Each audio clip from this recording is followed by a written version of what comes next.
Hello everyone, this is part 10 of What If Naruto Was Betrayed and Leaves Konoha, and I hope you guys enjoy this video and to like, to subscribe, and check out the playlist, to see more comment down below. Now let's start the intro. They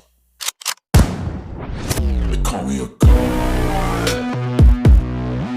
They call me a god. They call me a god. Daisuke and his wife rushed out of their tent along with several other people who had heard and felt the massive explosion that shook their camp. Several miles off in the distance, a large plume of smoke and debris rose towards the heavens, as everyone looked on in astonishment. Most of the bandits were trying to figure out what had happened. All save Daisuke, who knew exactly what had happened and silently mused to himself, as he watched the mushroom-shaped plume rise higher and higher. I wonder who won, Kenpachi-sama or Naruto-sama. Naruto agonizingly rose from the ground where he had landed, and began to cough out some earth and debris. He spied the impact crater signifying where his Zanpakuto and Kenpachi's had impacted with terrifying results.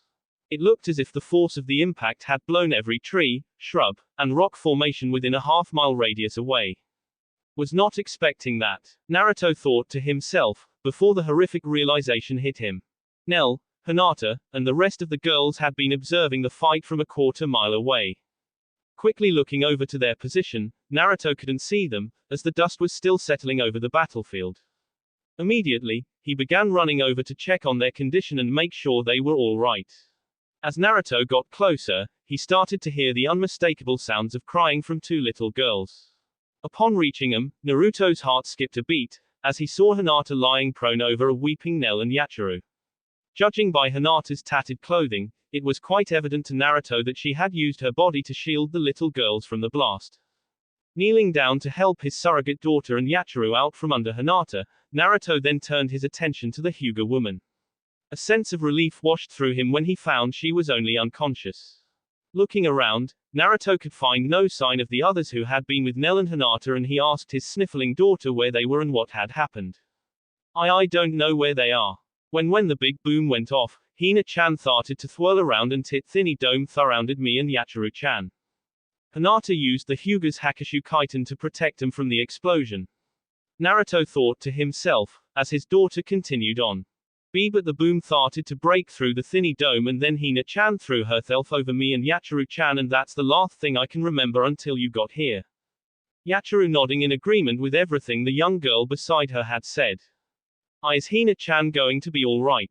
Naruto wiped a tear from the little Arrancar's face and smiled before answering in a tender voice. Yes, little one, she'll be alright, I promise. It was then that Shunsui, Yoruichi, and Yugito returned, earning a deadly glare from Naruto before he spat. Well, where were you, while Hinata-chan was busy protecting the kids? All three took on a look of guilt and shame before Yoruichi tried to offer up some sort of defense by meekly saying, Naruto-kun, when that explosion took place between you and Kenpachi, we only had a second to react. It was just our warrior instincts that kicked in and we automatically leapt or flash-stepped away. We didn't mean to leave the kids unprotected. That didn't help at all. Whether you didn't mean to or not, the fact of the matter is you did. But I don't have the time to discuss this with you all right now. Let's get Hinata-chan back to the camp so she can rest up and heal. We will be talking about this later. As Naruto knelt down to pick up Hinata, a ragged voice echoed behind him. We ain't finished yet, kid.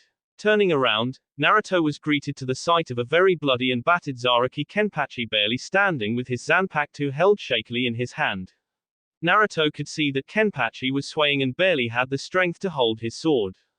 This he stated with authority to the injured hulk of a man. Yes, we are Kenpachi, stand down. Kenpachi managed to stand upright. I won't stand down, kid, not until you put me down. If that is how you want it, Naruto stated, before picking up his Zanpakuto and striding over to him. He moved with blinding speed. In one quick slash with sword, Naruto knocked Kenpachi's Zanpakuto out of his hands, then the big man himself down to the turf in an instant. Leveling his sword to Zaraki's throat, Naruto ordered the now defeated Crimson Blade leader to stop. Yield, Kenpachi, I have no desire to kill you, but I will if you force me to. I would much rather have you as a live ally than as a dead opponent. Kenpachi looked over to his former Gote lieutenant and could see a tear rolling down her face. Looking back to Naruto, he exhaled a heavy sigh before he uttered the two words he had sworn never to say. I yield. Naruto's self-satisfied smirk was evident as he removed his mask, giving his orders but seconds later. Good. Shunsui, Yoruichi, help with Zaraki. Yugito, you take care of Nel and Yachiru. We're heading back to the camp right now. Naruto then knelt back down to pick up Hinata and carry her in his arms back to the bandit encampment. Damn it, Sasuke, you pompous jerk, give up already. Ino screamed at the Uchiha, as she watched him dodge a torrent of flames that rushed past him. As Ino fumed, while Sasuke ignored her plea and continued to battle this old man who went by the name of Yamamoto, she thought to herself. That fucking stupid Uchiha asshole. It would serve him right to get killed by this old man. And Sasuke's got no one to blame, but himself and his arrogant attitude if that happens. We traveled all this way to track Naruto to this location, only to find this old man. She rolled her eyes, as Sasuke backpedaled from the fire again. But instead of asking nicely, Mr. Iman Uchiha demanded that this guy tell us where Naruto is. And when this Yamamoto guy refused, Sasuke had to go and threaten him. She was dimly aware of said Anbu flying across the room from a taijutsu combo. Next thing I know, this guy goes Super Hulk on us, and starts wiping the floor with Sasuke. Hell, I can't even get close enough to use my jutsus to help the Uchiha jerk from the heat being generated by the flames surrounding this old man. I only hope this guy doesn't kill me after he's done with Sasuke. Yamamoto watched his onyx-haired young opponent with red eyes dodge another violent stream of flames sent by his Zanpakuto. The former captain of the 13 court guard squads was very annoyed with the attitude and impudence of this young man. It had a long time since he had battled anyone, but he was going to make sure that this arrogant punk learned the error of daring to threaten him. However, it was then that Yamamoto noticed the young man unsheath the Zanpakuto and hold it in front of him. That is. Yamamoto, recognizing the blade, was quite curious to find out where this youth had gotten it from. Ceasing his attacks, he dispersed the flames around him and called out to the young man. Stay your hand, young one, if you are agreeable, I am willing to call this fight a draw and answer your question of where Naruto Uzumaki is. His eyes narrowed. Provided you answer a question from me. Sasuke merely stood there panting and trying to catch his breath. He was thoroughly exhausted after spending the last few minutes dodging one flame attack after another from this old man. Turning his head to look at Ino, he saw her furiously nodding her head up and down. Turning back to Yamamoto, he gritted his teeth in anger. His pride nearly made him refuse his opponent's offer, but even he could see that this battle was not going to end in his favor. A snarl escaped him, before he finally answered back in a labored voice. Agreed, old man, now where is Naruto? You answer my question first. Yamamoto replied, while wagging a finger to the Uchiha. Fine. Sasuke grumbled in irritation. Who gave you that Zanpakuto, and where may I find him? Do not lie to me, for I will know instantly if you are. I got this blade from a man by the name of Byakuya Kuchiki. His clan resides west of the Wind Country in a small village to the north called Karakura. As I suspected, so Byakuya Kuchiki was also transported to this plane as well. Interesting. Yamamoto silently thought to himself, before Sasuke rang out. Alright, old man, I answered your question, now answer mine. Just then a massive chakra explosion from a great distance was felt by everyone present. Grinning from ear to ear, Yamamoto stated with mirth. You wanted to know where Naruto Uzumaki is? Well, you just got your answer. At that same moment, Two-Leaf Village Junin had just finished questioning a man in the Wave Country who had sold a katana blade to a masked indigo-haired colored girl with white eyes several days ago when they felt the explosion. Looking at one another, Kurenai was the first one to speak. Did you feel that, Kakashi? Hi Kurenai, I did. I think we now know our next destination.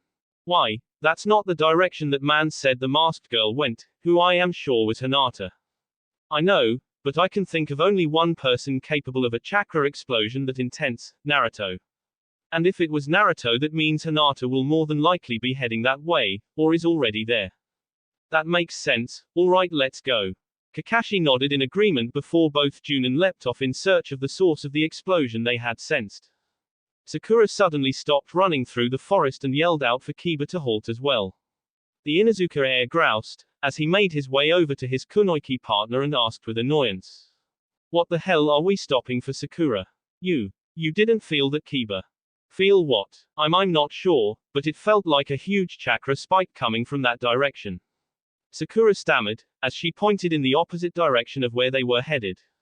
Well, I didn't feel anything, and I'm not about to lose the first solid lead we've had in finding Hinata to go off on some wild goose chase. Kiba angrily replied.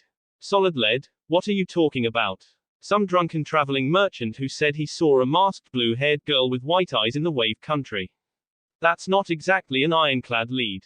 Well, it's all we've got and that's where I'm headed. You can come if you want, or go off to try and find whatever you felt on your own. Fine, we'll go to the wave country. Sakura replied in frustration before they resumed their trek to the wave country. It was late in the evening when Naruto, who was about to enter his tent where Hinata had been resting since he brought her back from his fight with Zaraki, was stopped by Yugito, who stated in a stammering, guilt-ridden voice. Naruto-sama. I mean Naruto. I just wanted to apologize for my cowardice earlier today. I truly didn't mean to abandon the children. You have to understand, during the last 7 years of being imprisoned by the Akatsuki, I had to learn to take care of myself because no one else was going to. When that explosion took place, I acted upon the only emotional safeguard I've known for such a long time, self-preservation, but that is no excuse for fleeing as I did. I just wanted to let you know that it wasn't a conscious decision on my part and I hope you can for it one day. As Yugito turned to walk away, Naruto grabbed her arm and turned her around before saying, Yugito-chan, I don't blame you for your actions today. I understand the suffering you've endured and hold no anger for you because of what happened. The others, they are warriors, people meant to protect people, and I expected them to act as such. Do not blame or feel ashamed for yourself because I don't. Now, get some rest as it's going to be a long day tomorrow. Thank you, Naruto. As Naruto watched his fellow Jinchuriki walk away, he reflected upon the day's events after his fight with Kenpachi. Naruto had spent the last several hours getting to know his newly acquired army of men. A few of them complained about Naruto assuming the mantle of their new commander, but when Zaraki had announced to them that Naruto had defeated him in combat, they quieted down instantly upon hearing that, as no one had ever even come close to defeating their former leader in the past. Naruto named Zaraki his second in command and set up a training regiment for all the men to start going through in the morning. When all was said and done, Naruto was quite tired, as the entire day had been very taxing, but one look at Hinata, as he entered his tent, gave him a renewed strength. Stripping off his mask, shirt, and pants, he lay down next to Hinata and gazed at her serene face while she slept. Brushing an errant strand of hair out of her face, Naruto marveled her natural beauty. It was then that Hinata shifted in her sleep and the sheet covering her body had slipped below her chest, revealing a lacy lavender-colored French-cut bra, which seemed to strain at keeping her ample natural gifts encased. Naruto remembered that her clothing had been in tatters from protecting Nel and Yachiru. Yugito must have removed them from Hinata when she put her to bed upon their return to the camp. Eyeing Hinata's chest rising and falling in rhythmic fashion, the slightly perverted nature of Naruto reared its head, as he wondered if the rest of Hinata's clothing matched the bra. Lifting the sheet to peek below, Naruto's eyes grew wide as he thought to himself. It does. Naruto-kun, what are you doing? Hearing Hinata's voice, Naruto immediately dropped the sheet and sat up, his face beet red in embarrassment. Hi Hinata-chan, I'm sorry, I was just checking on you and. Hinata merely grinned at seeing Naruto's face so flushed, as he attempted to stammer out an apology and explanation. It was a refreshing reversal, as normally she was the one so flustered around him. Sitting up, she cupped his cheek in one hand and kissed his other, much to Naruto's surprise, as she said with a slight blush to her own face. It's all right, Naruto-kun, I don't mind you looking. Naruto looked sheepishly at Hinata before he smiled and began to lean in to kiss her when Hyuga woman exclaimed. Nel, Yachiru, are they all right? Naruto pulled Hinata into a hug and softly whispered while nibbling on her earlobe. They're both fine, Hinata, thanks to you. I'm sorry you were hurt protecting them. Hinata tried to stifle a soft moan, as Naruto had begun planting butterfly kisses along her neck and jawline, and she asked. That's good. Oh, where are they now, Naruto-kun? Yoruichi and Shunsui are babysitting them tonight. I made sure the kids got lots of treats, so they should be on a sugar high for the next several hours and keep both of them occupied the rest of the night. Hinata was finding it increasingly difficult to concentrate and carry on a coherent conversation with Naruto, as he had begun to suck on the sweet spot on her neck he knew about so well. Hinata finally said in a choked voice. Why did you do that, Naruto-kun? Oh, yes, right there, Naruto-kun. It was the best form of punishment I could come up with for them leaving you and the kids behind when that explosion happened. On the bright side, I've left word not to be disturbed the rest of the night. From now until morning, it's just you and me, my Heim. Naruto answered, before planting a soft love bite on the junction of Hinata's neck and shoulder. Her reaction was rather surprising. Yes, Hinata yelled, as she leapt up and knocked Naruto over onto his back in surprise and straddled him, before she began raining kisses furiously down upon his face. Naruto finally collapsed on top of Hinata, breathing heavily, before rolling off to side and bringing his forearm to rest on his forehead. Both he and Hinata were covered in a fine sheen of sweat, as Hinata turned to her side and snuggled into Naruto and rested her head on his heaving well-toned chest. Naruto gently kissed the top of her head before saying in a ragged voice. Hi Hinata-chan, that was amazing, Hinata stated, finishing his sentence for him. Naruto chuckled. Yeah, it was. Naruto-kun, can I ask you something? What is it, Hinata-chan? When you are ready, I would like to go again. Naruto's eyes grew wide, as he felt Hinata's hand move down his body and he thought to himself. Oh Kami. As Naruto and Hinata entered the main tent to have breakfast with Zaraki and the others the next day, both of them wore smiles upon their faces, as they sat down to eat. Naruto looked around and noticed that both Shunsui and Yoruichi were fast asleep at the table. Apparently, both Nel and Yachiru had done the job in keeping his companions up during the night. Naruto chuckled to himself, as Nel and Yachiru came in from playing outside and sat down to eat. Yachiru sat next to Zaraki, while Nel plopped herself down in between Naruto and Hinata, receiving a kiss on the forehead from both of them. It was then that the little Arrancar sniffed the air around them and commented to her surrogate father. Naru-kun, you the smell like Hina-chan. Nel then sniffed again and turned to Hinata and said. Hina-chan, you the smell like Naru-chan, how come? Hinata turned beet red in embarrassment, while Zaraki spit out his drink in boisterous laughter. Naruto merely pinched the bridge of his nose, before grumbling. Nel-chan, eat your breakfast. There was bound to be a reaction to Nel's innocent query. And a reaction there was. Yugito, who was sitting across from Naruto and Hinata at the large banquet table, had been eyeing the couple ever since they entered the tent. The Nibi Jinchuriki had noticed the way Hinata now held herself. She was practically glowing, not to mention the warm smile and the way she was all but nestled into Naruto, the way his arm was draped about her shoulders, drawing her close. However, it wasn't until she heard Nel's questions that she then understood why. You should have claimed that delicious blonde hunk of man meat when I told you to, kitten. Now it looks like you've lost out to white eyes over there. Nibi purred inside Yugito's mind. Would you shut up? Yugito silently snapped at her tenant. Purr. It seems I've hit a nerve. You're wrong. I don't care if Naruto and Hinata have, Yugito stammered in her mind, trying to find the words she wanted to say, but failing. The former Cloud Kunoichi bolted upright from where she sat at the table and before anyone could stop her rushed out of the tent, as a myriad of emotions flooded her brain. Naruto winced, as he saw Yugito's eyes grow wide in realization, and he knew she had figured it out by the confused and hurt expression on her face when she left. Hinata gently squeezed his hand and whispered. I'll talk to her, Naruto-kun. So, you two were knocking boots last night. Yoruichi quipped with a tint of jealousy, as she had woken up just in time to hear Nel's questions and witness Yugito's response. Naru-kun, what doth knocking booth mean? Asked Nel innocently, further adding to the chaos that had ensued. Both Naruto and Hinata began blushing cherry red, before the blonde Jinchuriki pinched his nose and looked away and said. I'll tell you when you're older, much older. Naruto grumbled in annoyance. For the second time that morning, Kenpachi spit out his drink and roared with unabashed laughter. What the hell is going on here? One of the lower, more nondescript bandits whispered to another, as Naruto finally made his grand entrance from the main tent, officially marking him as the new leader of the Crimson Blade Bandits. However, Naruto did not look pleased, not at all. Add in the effect of wearing his skull mask and you had a rather terrifying figure standing before the bandits. Kenpachi was to his left, both his arms crossed with a seemingly disinterested expression on his face. Yachiru of course was perched upon his shoulder, smiling happily. To Naruto's right was Shunsui, who also seemed disinterested, if the yawn he let loose was any indication.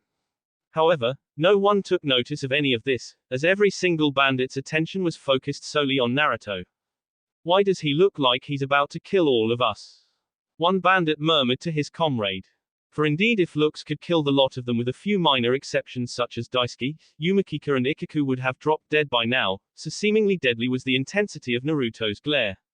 One of them actually tried to run, but Ikaku roughly dragged him back by the collar. Naruto allowed a feral grin to creep up upon his face inside his mask, before his metallic echo of a voice spoke. Hello maggots, I'm so glad you're all here. A few of the bandits gulped nervously, as he stepped further out from the tent. Zaraki may not have told you why I came here. When Naruto's ears were greeted with nothing but a tense silence, he arched an eyebrow before adding. Anyone interested? I promise you, it won't be boring. A few of the bandits in front grumbled an affirmative, and in the span of 5 minutes, the Jinchuriki had outlined his plan to them. Needless to say, he received a mixed reaction. Some of the more powerful bandits, such as Daisuke, looked interested yet slightly skeptical, whilst the weaker members looked downright petrified. I can't promise you victory, but I can promise you fame, glory and more importantly money. An excited murmur ran through the crowd of bandits upon hearing the last part of Naruto's statement. Unsheathing Zangetsu, Naruto held it aloft, its silvery tip glimmering in a mixture of orange and red light from the early morning sun. I can promise you, that if you survive the hellish weeks of training that I have in store for you, then you'll become stronger than you've ever dreamed possible. As Naruto held the gleaming blade aloft, his tone began to take on a more feverish pitch. And I promise you, this will be the battle of the century, one that will not be forgotten, no matter how many years pass us by. And the wealth you will obtain should you survive shall allow you to relive the memory of your triumph of that battle in relative comfort the rest of your lives. Everyone was so caught up in his speech, that their faces not to mention their hearts fell at what he said next. However, Naruto growled, as he lowered Zangetsu and pointed it at the men before him, as he scowled and declared. If any of you have doubts, if any of you wish to leave, now is the time to do it. Naruto spoke ominously, addressing the group as a whole. Because I will not tolerate any cowardice and I will not have any deserters in my ranks, do you understand? A moment of tense silence gripped the bandits once again, but when Kenpachi flicked out his Zanpakuto from its sheath using nothing but his thumb and growled. Those who would have turned tail and run under normal circumstances decided staying was in their best interests, lest they be slain where they stood, as the memory of their former leader was still fresh in their minds. Yet one man mustered up the courage to walk away and then two more, although they all kept nervously glancing over their shoulders to see if Kenpachi would come after them. Indeed Zaraki was about to cut him down, but Naruto shook his head and the former Gote 13 captain stayed his hand. Last chance, Naruto stated, as his gaze traveled over the ragtag group of bandits, most of which were still there either out of fear, overconfidence, or just plain greed. After this, if I catch any of you trying to jump ship, and rest assured I will catch you, have no doubt about that, then you will find out that death is the least of your worries. Everyone turned white as a sheet, but only one more man left. The rest remained where they were, rooted in place. Naru's pretty scary, he kind of reminds me of you Kenny. Yachiru commented, as she swung her legs to and fro from her customary perch. Alright, your training starts right now, let's move out. Naruto ordered with authority, as the remaining Crimson Blade bandits started shuffling out. All of them silently wondering, as they followed Naruto what their new leader had in store for them. If only they knew. Tsunade sat at her desk and stared at the mountain of paperwork sitting upon it, but she had no desire to work on any of it. Gazing at a clock, she saw that she still had a few hours to go before the sun set on another miserable day. And with the passing of another day, this only served to remind Tsunade that the time limit she had granted Sasuke to bring Naruto back to the village had long since passed. The blonde Hokage had received no word from either Sasuke or Kakashi, and she now knew that two of her strongest shinobi were at this moment no longer looking to retrieve her surrogate little brother, but to kill him. What made this situation unbearable for Tsunade was the fact they were now doing this upon her orders as Hokage. The mere thought of this caused Tsunade to weep slightly, before she heard some yelling outside of her office. A moment later, her office doors flew open and in strode the respective heads of two of Konoha's most powerful clans, Hiashi Hyuga and Chu Minazuka. Tsunade quickly wiped away any remnant of her tears before standing up and slamming her hands down upon her desk, which caused the entire room to violently shake before shouting with irritation. What is the meaning this? Forgive this intrusion, Hokage-sama, but I and this old Hyuga fool have an urgent matter to discuss with you. Chum Inuzuka politely stated while bowing. Watch your mouth, you mangy old bitch, before I put you down. Hiashi sneeringly commented, as Chum growled at him in response to his insult. Enough, both of you. Unless you have something that requires my attention, the two of you can take your little fight out of my office and away from me. Tsunade shouted in anger. I apologize to you, Hokage-sama, but we do have a matter which requires your attention. I formally request that the marriage between my daughter Hinata and her husband Kiba Inuzuka be null and voided. This piqued Tsunade's curiosity upon hearing this, as she sat down in her chair.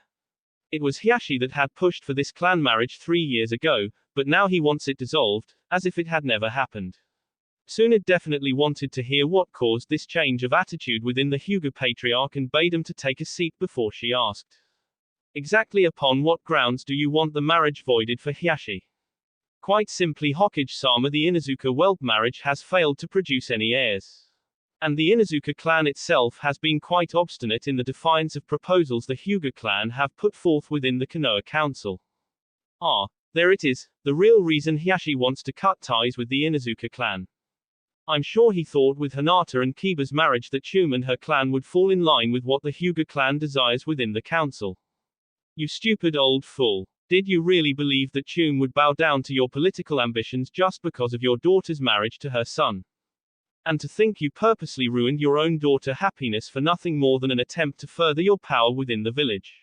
You truly are one of the cruelest bastards I've ever met, Hiashi Hyuga, and I hope Kami has a special place in hell for you when you finally die. Tsunade thought to herself, as she stared with disgust at the Hyuga male before turning her attention to Chum and asking. Chum, what are your thoughts on this matter? I have no objections of nullifying the marriage of my son from that Hyuga harlot. She has caused him nothing but heartache by running away to chase after that loathsome adulterous Uzumaki brat. Chum replied with spite. Tsunade felt her anger quickly boil at what Chum had just said.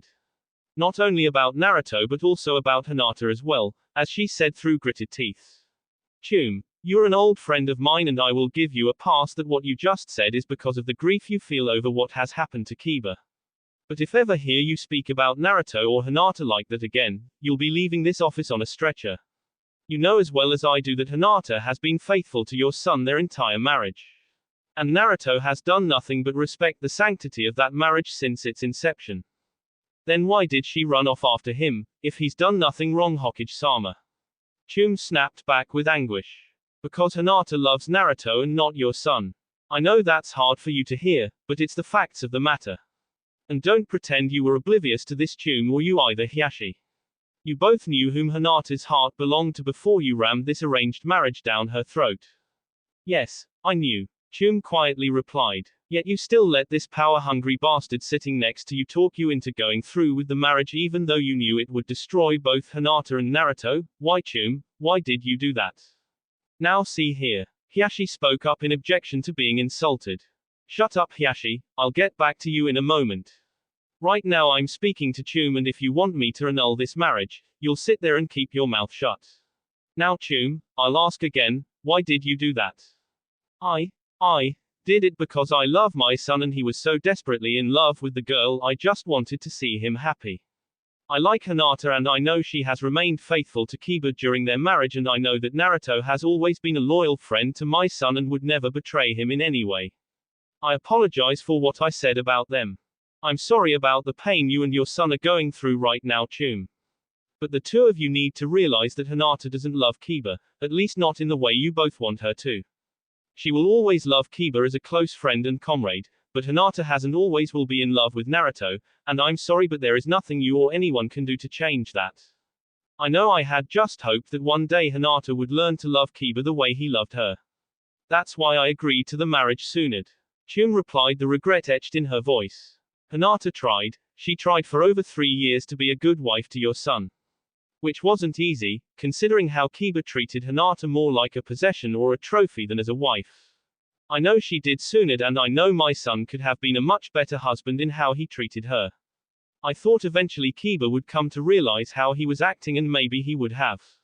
But I guess Hinata had finally reached her limit with him. Chum commented with a heavy sigh. So Chum, if you agree to this annulment with Hiashi, what exactly is the problem? The problem is this Hyuga asshole wants my clan to pay him compensation for the nullification of the marriage. The Inuzuka clan leader spat with anger, as she glared at her fellow clan head. I see nothing wrong with that considering my daughter spent 3 unproductive and unappreciated years married to her whelp, as you two just got done talking about. And since he failed to produce any type of heir for either clan, then monetary reparation for my clan is not unreasonable. Hiashi coldly stated. Why you smug, arrogant, bastard. How dare you place the blame of them having no children on my son alone? An enraged Chum screamed. Well, you certainly can't blame my daughter. Hyuga women have always been very fertile, so if your mongrel of a son had been doing his job correctly, they certainly would have had at least 1 if not more children by now. Tsunade had to step in between Chum and Hiashi, as they both leapt up from their chairs before an all-out brawl took place and shouted at the pair of clan leaders. Both of you either calm down right now and act like adults or I'll throw you into separate Anbu jail cells until you cool down. Now the two of you sit back down and be quiet while I make my ruling, which I will remind the both of you, will be the final say on this matter. Both clan heads hesitantly sat back down while glaring at one another before Tsunade cleared her throat and said. Now Hiashi, is it your clan that is filing for the annulment of Hinata and Kiba's marriage? That is correct, Hokage-sama. And you Chum, do you agree to this annulment of your son's marriage filed by Hiashi? Yes, Lady Tsunade, I do.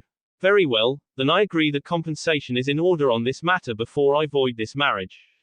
But, Lady Tsunade, you can't mean. Chum stammered in disbelief, before Tsunade held up her hand to silence the woman, while Hiashi smirked. Yes Chum, I do. Hiashi Hyuga, since you are the active party wishing to dissolve this marriage, your clan will pay the Inuzuka clan in recompense for this $1 million ryos for each year of Hinata's marriage to Kiba. This over a 3-year period comes to a grand total of $3 million ryos. The smirk that Hiashi had held upon his face quickly disappeared after hearing this. And jumping up from his chair once more, his face flushed with rage, he stammered. That is preposterous. The Hyuga clan refuses to pay anything to the Inuzukas over this matter. The Hyuga clan is the injured party here, not them. Shut the hell up, Hiashi. Neither you nor your clan is an injured party in this matter. The only injured parties are those 2 kids whose marriage we're now avoiding. And since you and your clan are the ones wanting this annulment, then your clan is the one who will pay to make it happen.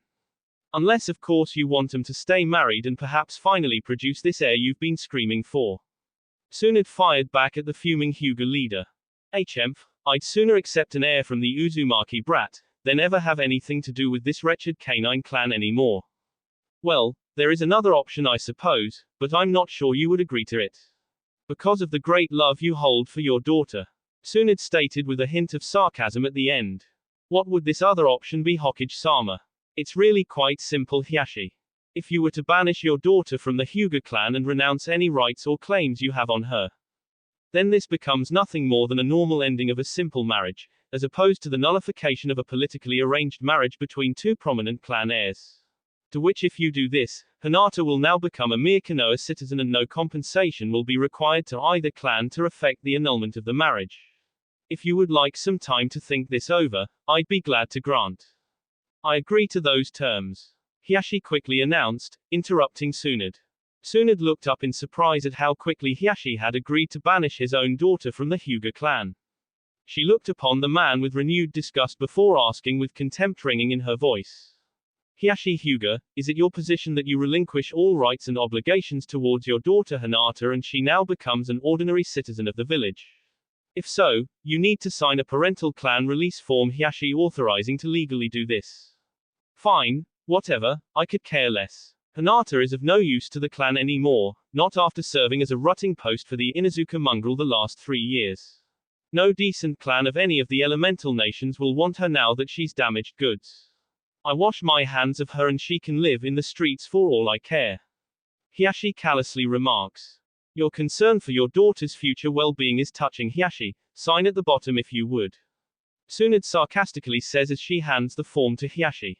After Hiyashi signs the document absolving him of any rights or claims to Hinata, he hands it back to the Hokage. Tsunade looks at the document for a moment and a sad smile appears on her face as she affixes the Hokage's stamp of approval to it, before looking back at Hiyashi and saying, "Alright Hiyashi, it's official now.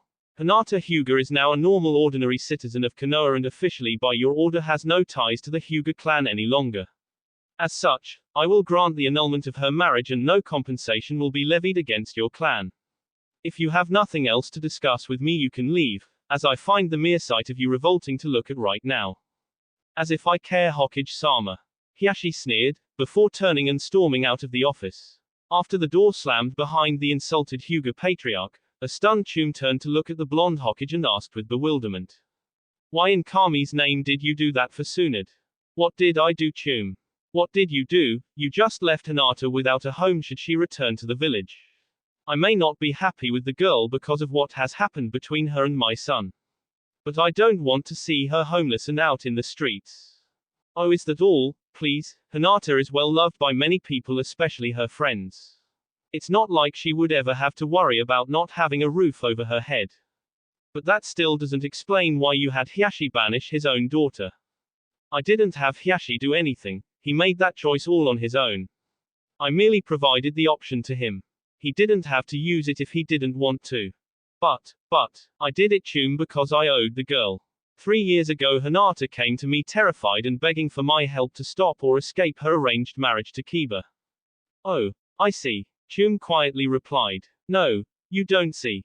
It wasn't the prospect of being married to your son that terrified her.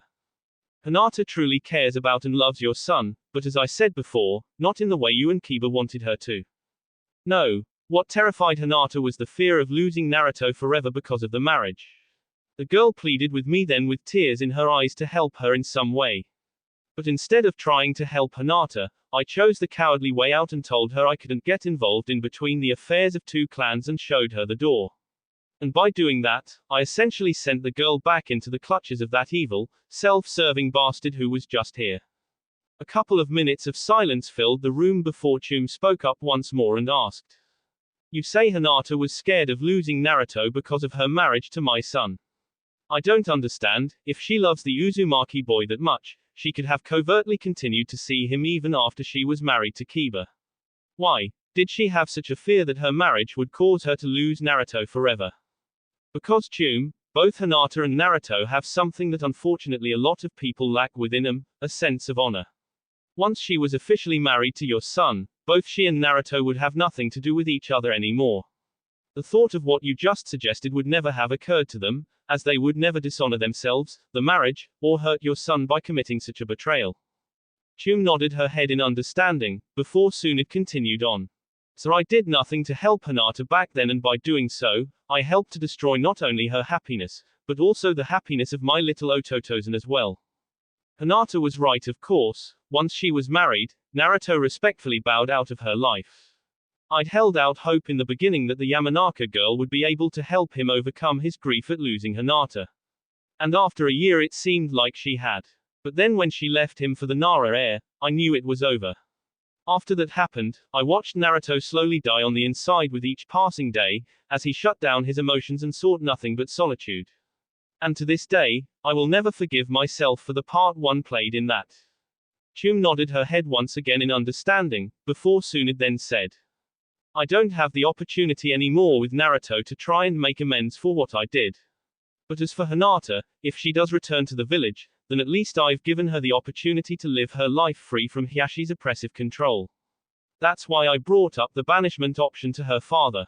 It doesn't make up for not helping Hinata 3 years ago, but it's a start. And I can only pray to Kami that if she does return, she'll have Naruto with her." The room once again was filled with silence, before Chum lamentably commented, "As much as I hate to agree with Hiyashi, I do wish Kiba and Hinata had blessed us with a grandchild and heir to my clan." Tsunade cocked an eyebrow the Inuzuka clan matriarch, before scoffing in disbelief and said, "Oh, don't hand me that crap Chum. I know of at least 2 civilian girls over the past 3 years who have given you a grandchild due to your sons, indiscretions shall we say, and you know about them too." Chum turned her head away in shame, before looking back with tears welling in her eyes and sadly replied, Yes, I know about them, Tsunade, and there are 3, not 2. Then you have your heirs to the clan, several of them in fact. But none of them are from a shinobi clan and are just civilians.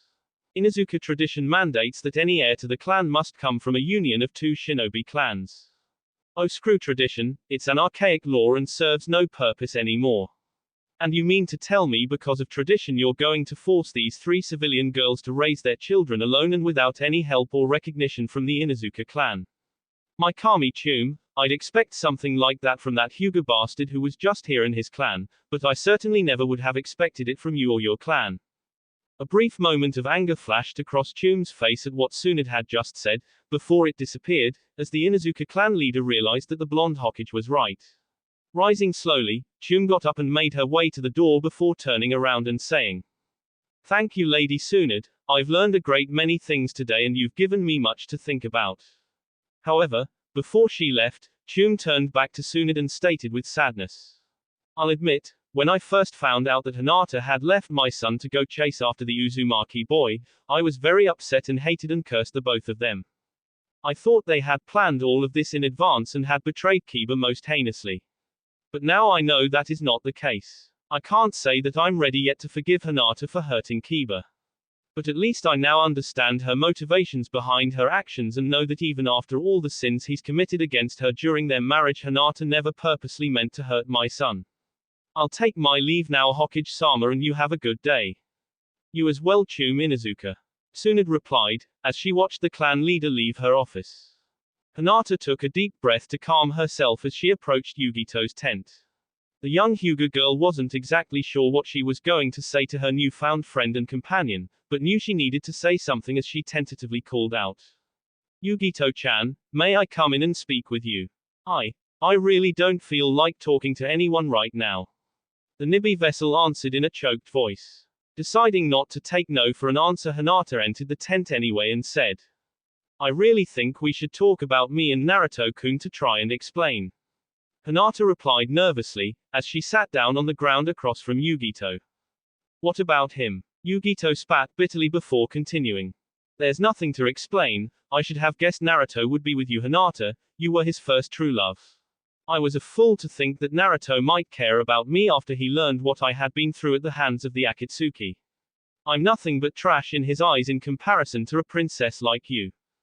A resounding smack echoed through the air, as Yugito held a hand to her face on her left cheek, her ears cringing as a very, very angry Hinata yelled at her. "Look, Yugito-chan, I know you're hurt right now, but that gives you no right to speak such lies about Naruto-kun. If he says that he cares about you, then you should know very well that he does." After a moment, as the tension died down, Hinata spoke once more. "I'm sorry for striking you, but I just got angry at hearing you insult Naruto-kun. It's okay, Hinata, I guess I deserved that. I'm sorry about my reaction this morning. I was just caught by surprise. I mean, you and I had talked before and you said you didn't mind sharing Naruto-kun with someone else, if he truly loved that person as well. I guess I thought you had betrayed me just like everyone else and taken Naruto-kun for only yourself. I would never do that to you. What happened last night wasn't planned on either my own or Naru-kun's part. It was just a spur of the moment type thing, that's all. Can I ask you a question, Yugito-chan?" Yugito nodded her head in response. "Do you love Naruto-kun?" The former Cloud Kunoichi exhaled a heavy sigh, as she had been hoping Hinata wouldn't ask her that question, because truthfully she didn't know the answer to it herself. "I don't know, I think I love him, but I'm not even sure I know what love is anymore. I know I feel a sense of kinship with him being a fellow Jinchuriki. And I know I feel safe and protected when I'm around him since he rescued me from the Akatsuki and saved my life, but is that love or just gratitude? I'm so confused, Hinata. I know have deep feelings for Naruto-kun, but I just don't know if it's love. Have you told Naruto-kun about your feelings?" "Hi, I did, and Naruto-kun did give me hope when he asked me to just give him some time and he thought he could grow to love me, as much as he does you. Then you have nothing to worry about, just give him the time and I promise you and he can share the same life together that I hope to share with him and you as well, Yugito-chan." "Thank you, Hinata-chan," Yugito replied, before the two women hugged one another. "Can I ask you a question, Hinata-chan?" "Of course. Can you tell me about you and Naruto-kun's life growing up in the Leaf Village?" Hinata paused a moment to ponder Yugito's request before saying, "It's a long story, but we do have the time, so where should I begin? How about when you first saw Naruto-kun?" Hinata nodded her head and the two women then began talking for the next several hours. Ino could still detect vague traces of tainted chakra hanging ominously in the air from the day before. She had felt this malignant energy at least once before in her life.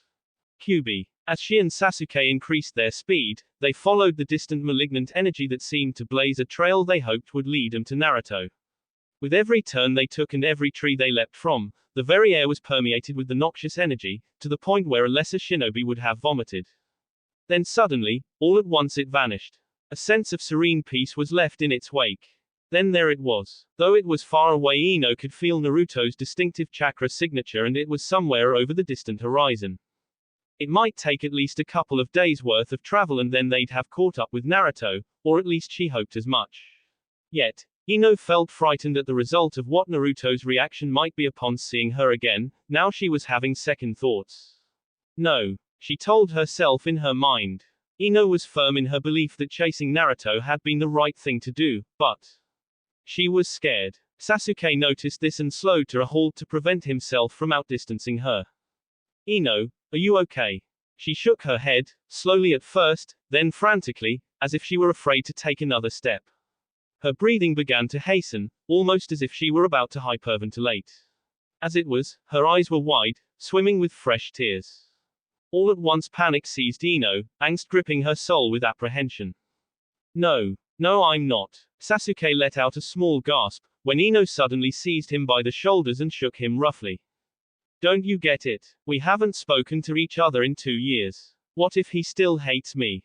Sasuke was struck speechless. Finally, he managed to squirm free of her grip. "You really love him, don't you?" Ino gave a solemn nod, before nervously looking to the ground, as she thought of Naruto once again. Sasuke sighed, as he realized that his traveling companion needed to stop and try and calm her fears about seeing Naruto. Looking over to the setting sun, Sasuke decided now was as good a time as any to stop and set up camp to rest. Both he and Ino had pushed hard throughout the day in their attempt to catch up with Naruto, and the two of them were quite tired from the effort. Silently, Sasuke realized Ino wasn't the only person there with fear of what a reunion with Naruto might mean. Sasuke knew that the time limit Tsunade had granted him had run out. And when he next saw Naruto, if he were to follow his Hokage's orders he was to eliminate his friend at once. The mere thought of having to do that Sasuke did not relish one bit. So any delay in finding Naruto was actually welcomed by the Uchiha at this point, as he still did not know what he was going to do when he and Ino would eventually find Naruto. Sasuke turned to his fellow Anbu companion and said, "Let's set up camp here and try and get some rest. We'll probably catch up with Naruto in a day or two, so there's no reason for us to rush in finding him. After a good night's rest, we'll start again in the morning. Does that sound all right with you, Ino?" Ino looked up from the ground and gave a small smile before nodding her head in approval, before she and Sasuke began to unpack the gear and set up their accommodations for the night. It was late in the evening as Kurenai and Kakashi sat around a small campfire in silence. The Konoha Junins had spoken very little throughout the day. Things had been uneasy between the two of them since the unfortunate incident in the sleeping bag. And both of them felt foolish that such a thing had inadvertently caused a change in their relationship. Truth be told, it was more than the incident that was bothering the two. It was the fact that both of them were wrestling within their minds certain new feelings that they had developed for the other person. And while both of them silently grappled with these newfound emotions, neither one was ready to admit to the other person or even themselves that these new emotions now existed. It was Kakashi who finally broke the silence and announced, "Well, if Naruto's position doesn't change, we may reach him in a day or two. We should head out as soon as we can tomorrow, so I'm going to get some sleep. Good night, Kurenai." "Good night, Kakashi." As Kurenai watched Kakashi settle into his sleeping bag, a cold, stiff wind blew through their encampment and caused the red-eyed Junin to shiver. It was then Kurenai inwardly cursed as she remembered she still was without a sleeping bag of her own. She shivered once more as another wind came blowing through the camp. Exhaling a heavy sigh, Kurenai begrudgingly realized what she had to do, as she called out in a soft voice. "Kakashi, are you asleep yet?" Kakashi rolled over to face his traveling companion and noticed her shivering, as he answered, "No, I'm still awake as you can see. Well, I'm sorry to ask this, but can I share your sleeping bag with you again this evening? Kakashi cocked his visible eyebrow in curiosity before asking. I don't know, you're not going to hit me again in the morning when you wake up, are you? No, I'm not going to hit you again. Kurenai replied in an exasperated tone. Are you sure you won't hit me, even if that happens again? Kakashi asked, as he took a quick glance downward to indicate what he was talking about. Kurenai blushed, as the memory of that entered her mind before she softly stammered. No Kakashi, I promise I won't hit you even if that happens again. Kakashi took a moment to consider the situation before he saw Kurenai shiver once more under a cruel cold wind gust. He then reached over and opened the flap to his sleeping bag and held it open to silently invite Kurenai to share his sleeping bag with him once again. Kurenai quickly and without hesitation this time crawled into the sleeping bag and snuggled up against Kakashi, while he tentatively wrapped his arms around her to warm her up. As she got comfortable, she looked up to his face and sternly said, Now you remember no fun. No funny stuff, yeah, I got it Kurenai. Kakashi answered with a little annoyed sarcasm in his voice, before he and his traveling companion quickly fell asleep under the soft glow of the dying campfire. That will be it for this video. If you want more, comment down below, like, subscribe. And see you guys later.